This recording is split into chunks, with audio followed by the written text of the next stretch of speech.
본 방송은 iblog.com을 통해서 송출되고 있습니다. 미디어 플랫폼 iblog, iblog.com. 안녕하십니까. 내가 목사다.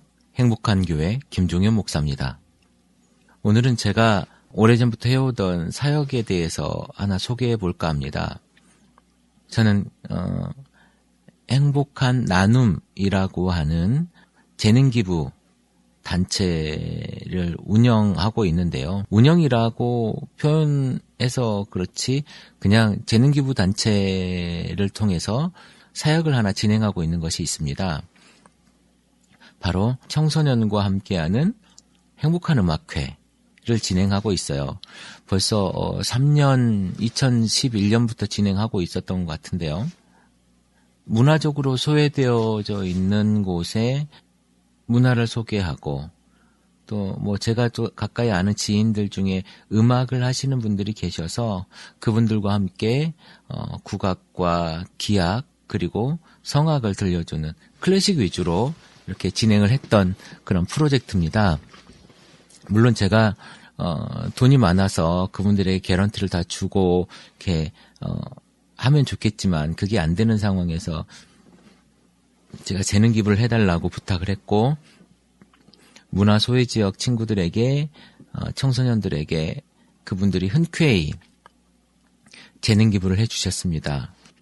아주 잘 나가는 우리나라 최고라고 하는 합창단에 계신 분도 계시고 외국에서 수학하신 분, 서울대 성악과 음대 출신들 이런 분들이 다 참여해 주셨어요.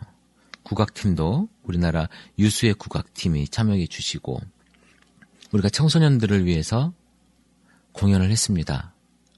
때로는 아주 시골에 100명이 안 되는 중학교에 가서 하기도 하고 군에 있는 공연장을 대여를 해서 공연을 하기도 했고 또 저 멀리 포천에도 가보기도 했고 그렇습니다. 우리가 그 마음이 중요한 게 아닌가 싶습니다.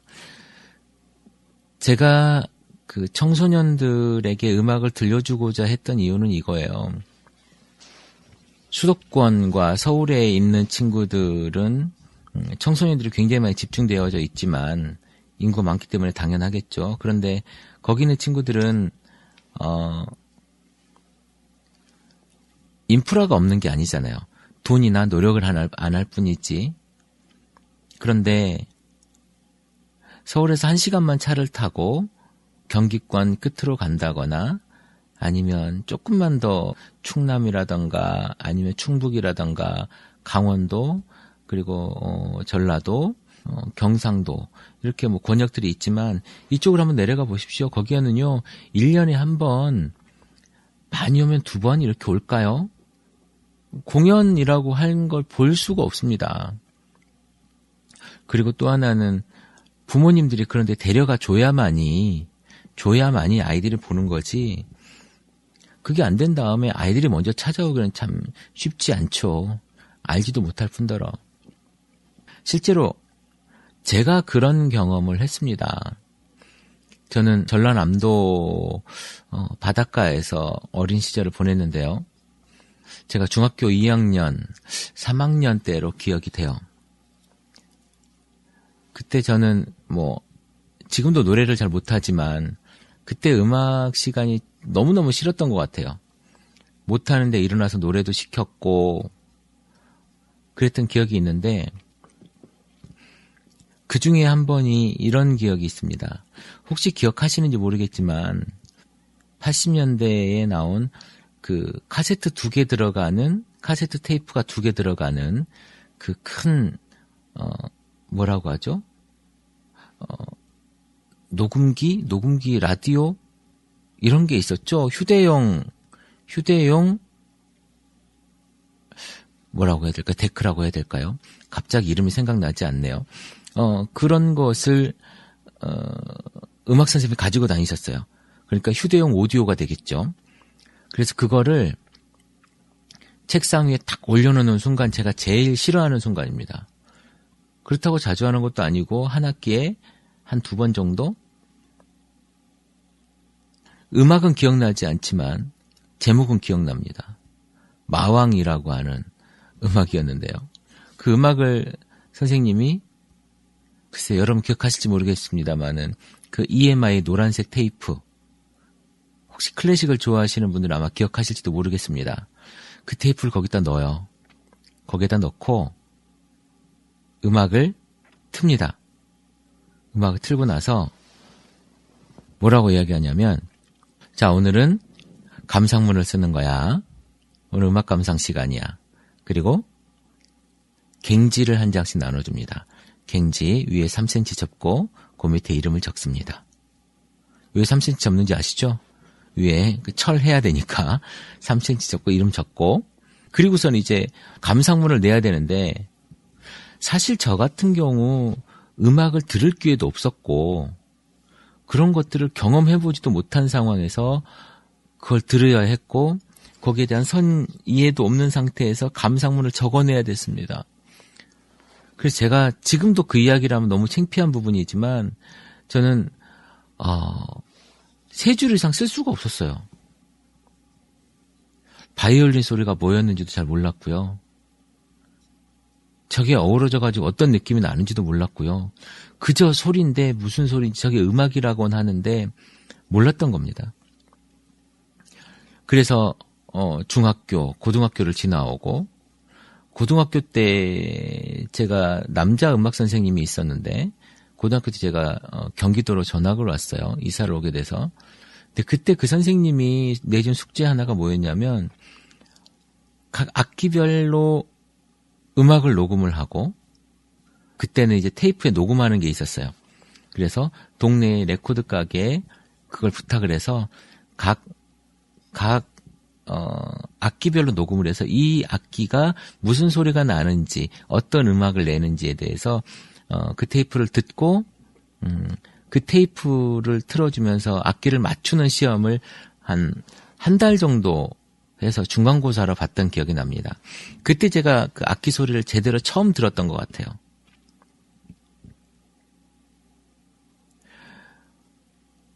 저에게 그런 아픔이 있었고, 또 하나는 우리 아이들이 이제 성장하잖아요. 좋습니다. 공부 열심히 해서 좋은 대학에 들어갔어요. 그리고 좋은 대학에 들어가서 좋은 직장에 같이 들어갔습니다.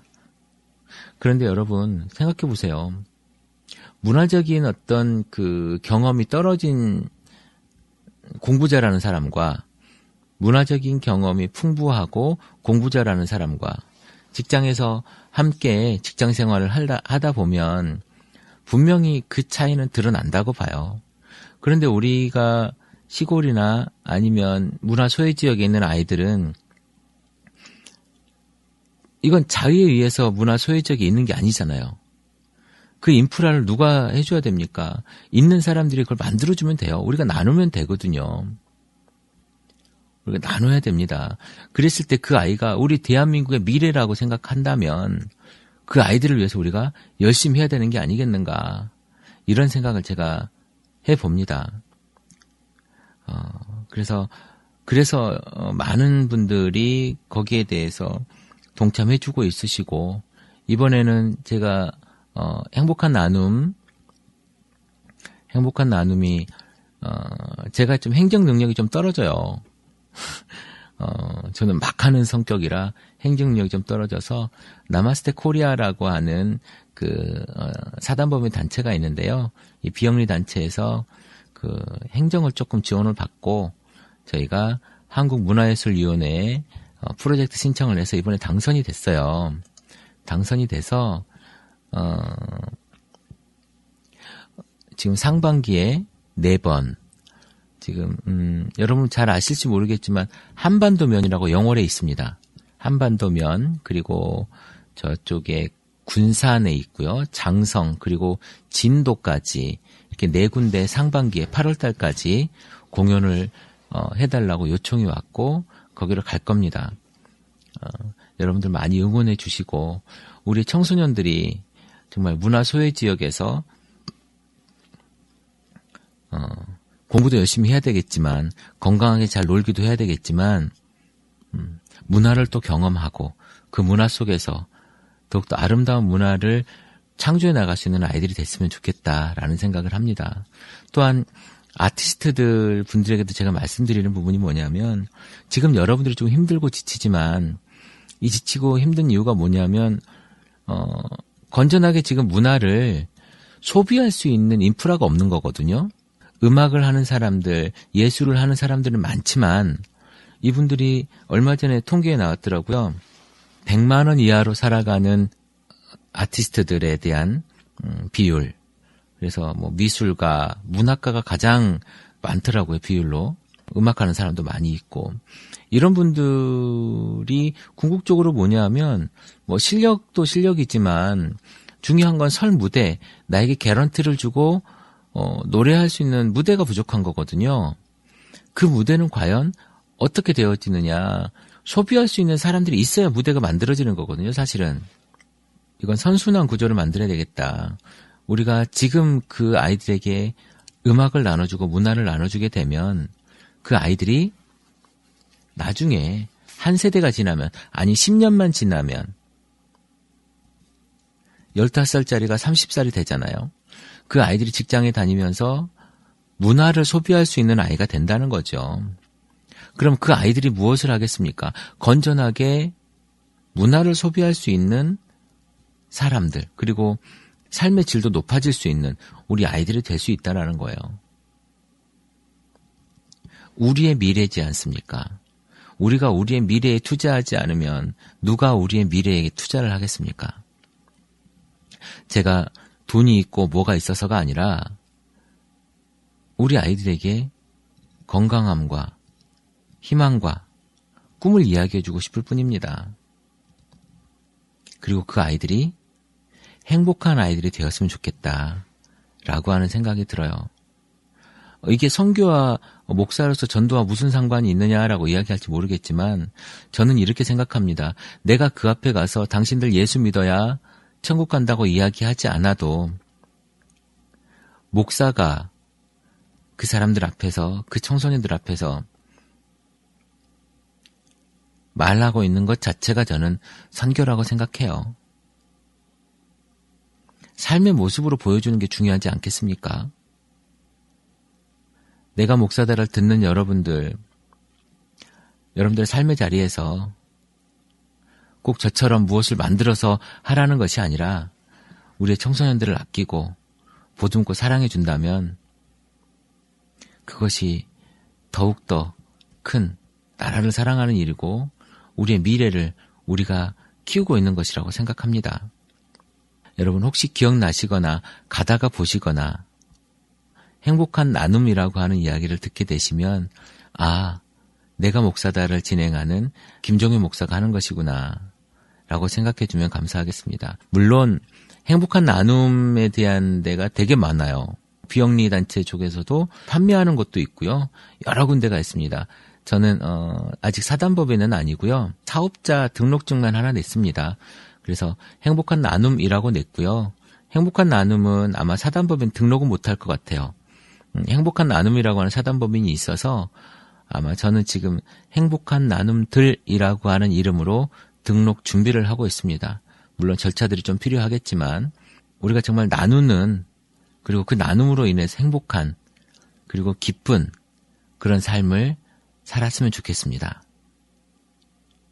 오늘도 행복한 날입니다. 내가 목사다 김종현 목사였습니다. 감사합니다.